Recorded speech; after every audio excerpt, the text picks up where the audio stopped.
Reuters Pete Buttigieg speaks at the 2019 National Action Network National Convention in New York on April 4.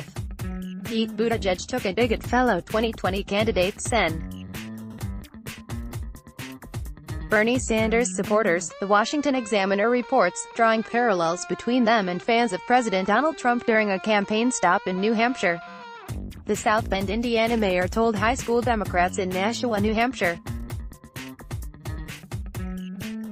that there is a sense of anger and dissatisfaction that comes from seeing positive economic numbers while living like this recovery never happened.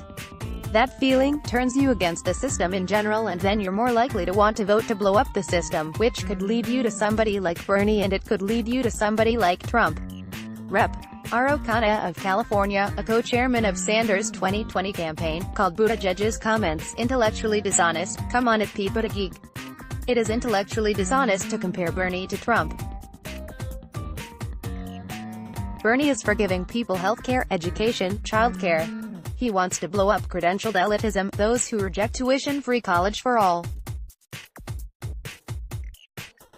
https://t.co/wemleadude, R. O'Connor, at Rocana, April 22, 2019. Democrats' next Trump tax move. The Hill writes the Trump administration this week is expected to miss a second deadline for providing the president's tax returns, making it all but certain that a legal fight will ensue. House Ways and Means Committee Chairman Richard Neal gave the IRS until Tuesday at 5 p.m. to turn over 6 years of Trump's tax filings, and said he'd consider a failure to comply to be a denial of the request.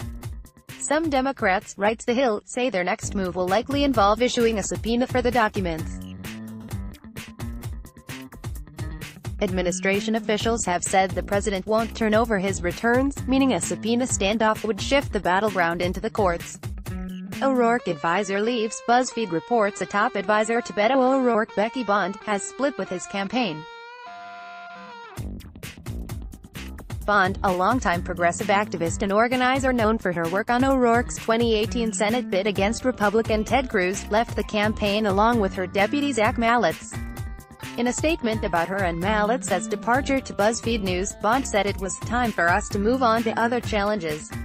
The report said the departures come as O'Rourke, a former Texas congressman, has sought to professionalize a campaign operation that was, in its earliest days, small and freewheeling. Democrats' impeachment dilemma. New York Times opinion columnist Charles Blow writes in the wake of special counsel Robert Mueller's report, "My mind is made up, I say impeach him." But Democrats have a dilemma about impeachment, as Politico writes.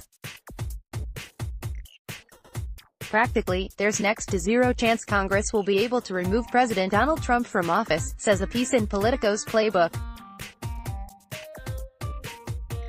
It says 20 Republicans would need to have their hair on fire to remove Trump from office. Meanwhile, politically, impeachment would be a messy, all-consuming process that would grind legislation to a halt, writes Politico. It notes Democrats' pledges to lower prescription drug prices and enact other policies to help working Americans would go nowhere if the party were impeaching Trump.